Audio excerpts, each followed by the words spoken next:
अब हरक सिंह रावत और हरीश रावत को मिलाने के लिए गणेश गोदियाल मध्यस्थ बने।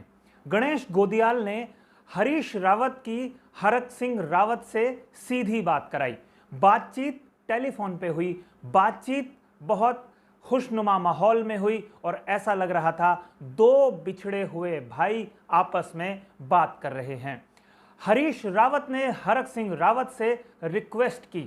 हरीश रावत ने हरक सिंह रावत से क्या रिक्वेस्ट की और मध्यस्थता के पीछे की क्या वजह है, बातचीत के पीछे की वजह क्या है, इस बात पर हम आज चर्चा करेंगे। लेकिन हम अपनी बात आगे बढ़ाएं उससे पहले मेरा आप तमाम दर्शकों से आग्रह है कि वो इस चैनल को सब्सक्राइब जरूर करें और अगर आपको ये रिपोर्ट पसंद आए तो इसे लाइक करें, इसे शेयर करें और अपने मित्रों तक भी इसे पहुंचाएं।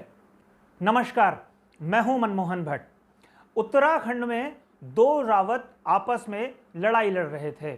कई और लोग बाहर से उस लड़ाई को सीधा देख रहे थे, लेकिन अब वो लड़ाई ठंडी पड़ गई है। हम अपने इस चैनल पर भी कई बार अपडेट्स लेकर आपके सामने हाजिर हुए हैं। हमने यही बताया था कि किस तरह से हरक सिंह रावत ने हरीश रावत से माफ़ी मांग ली है।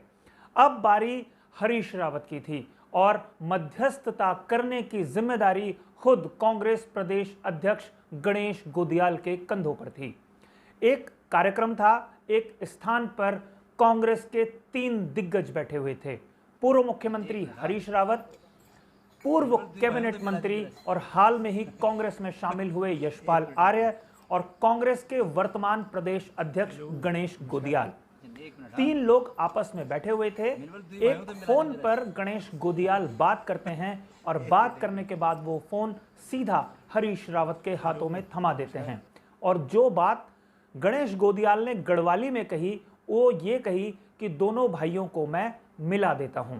आप खुद ही सुनिए कि गणेश गोदियाल क्या कह रहे हैं और फोन किसके हाथों में दे रहे हैं। एक मिनट, हाँ मिनवल दुई भाइयों तो मिला दूं जरा। एक मिनट एक मिनट, हाँ मिनवल दुई भाइयों तो मिला दूं जरा। एक मिनट। तो आपने देखा कि किस तरह गणेश गोदियाल ने फोन हरीश रावत के हाथों में थमा दिया। हरीश रावत ने इसके बाद बात करनी शुरू करी। आप जानते हैं कि ये बात किससे हो रही है? ये बात हो रही है धामी सरकार के हैवीवेट कैबिनेट मंत्री डॉक्टर हरक सिंह रावत से। उन्हीं हरक सिंह रावत से हरीश रावत बात कर रहे हैं जो कुछ दिन पहले तक लड़ रहे थे, आपस में एक दूसरे के खिलाफ बयानबाजी कर रहे थे और बयानबाजी इस हद तक हावी थी कि दोनों के दोनों एक दूसरे को सांप और नेवला कह रहे थे। ये हम नहीं कह रहे हैं, सांप और नेवले की तुलना खुद पूर्व मुख्यमंत्री हरीश रावत ने की है। आप सुनिए कि कैसे हरीश रावत ने अपनी और हरक सिंह रावत की तुलना सांप और नेवले से की है। हालांकि ये संदर्भ कुछ और भी हो सकता था, लेकिन राजनीति को करीब से देखने वाले और रिपोर्ट करने वाले अंदाजा लगा रहे हैं कि हरीश रावत और हरक सिंह रावत की जो बातचीत हुई है, उस बातचीत की शुरुआत में ही हरीश रावत ने कहा है कि आपदा के दौरान सांप और नेवले साथ साथ तैरा करते हैं। हेलो, नमस्कार। मैंने कहा आपदा के समय में सांप और नेवला जो है एक ही उसमें तैर जाते हैं, हम तो दोनों भाई हैं। हेलो, नमस्कार। मैंने कहा आपदा के समय में सांप और नेवला जो है एक ही उसमें तैर जाते हैं, हम तो दोनों भाई हैं। तो आपने सुना कि किस तरह से ये बातचीत हो रही है। दो दिग्गज रावतों के बीच में ये बातचीत कोई सामान्य बातचीत नहीं है। ये बातचीत की भूमिका बहुत दिनों से बन रही थी। हरीश रावत ने जब ये बात कही कि हरक सिंह जैसे पापियों को सार्वजनिक रूप से माफ़ी मांगनी चाहिए, तो हरक सिंह रावत ने सार्वजनिक मंच से माफ़ी भी मांग ली। हरीश रावत से उन्होंने माफ़ी मांगी।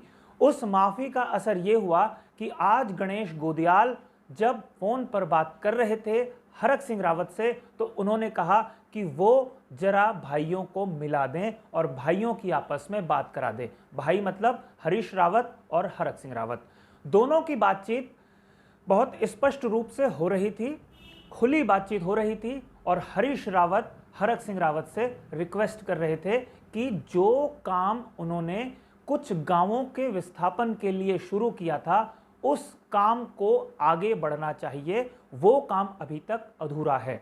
चूंकि हरक सिंह रावत वन एवं पर्यावरण जैसा महत्वपूर्ण विभाग संभाल रहे हैं तो कुछ जिम्मेदारी शायद सरकार में हरक सिंह रावत की है, जो ऐसे आपदा प्रभावित गांवों को दूसरे स्थान पर शिफ्ट कर सकते हैं।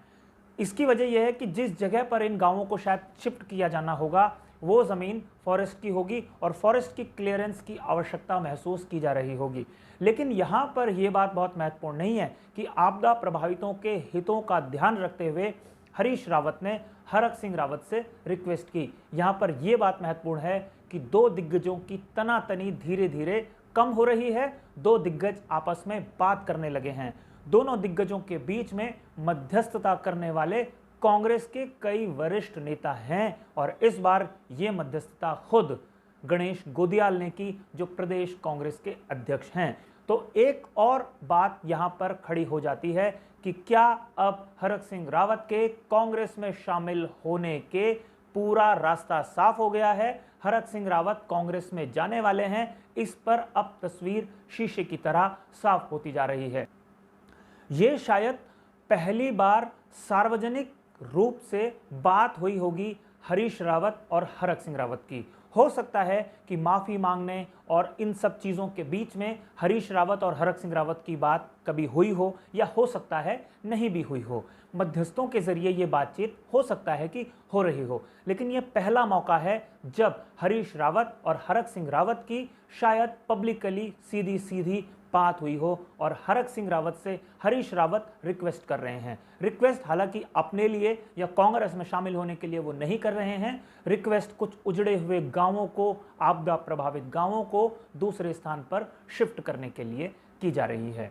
खैर, ये राजनीति है, यहाँ कभी कोई सांप और नेवला मिलकर एक ही मंच पर खड़े हो जाते हैं, एक ही नाव पर सवार हो जाते हैं और सांप और नेवले की जब दोस्ती होती है तो वो विपक्ष के लिए घातक भी हो सकती है। विपक्ष यानी आने वाले दिनों में जो हरक सिंह रावत और हरीश रावत का कॉमन विपक्ष होगा वो हो सकता है भारतीय जनता पार्टी हो। तो देखना होगा कि ये जो दोस्ती दोनों महत्वपूर्ण नेताओं की हो रही है, इसका परिणाम आने वाले दिनों में क्या निकल कर आता है।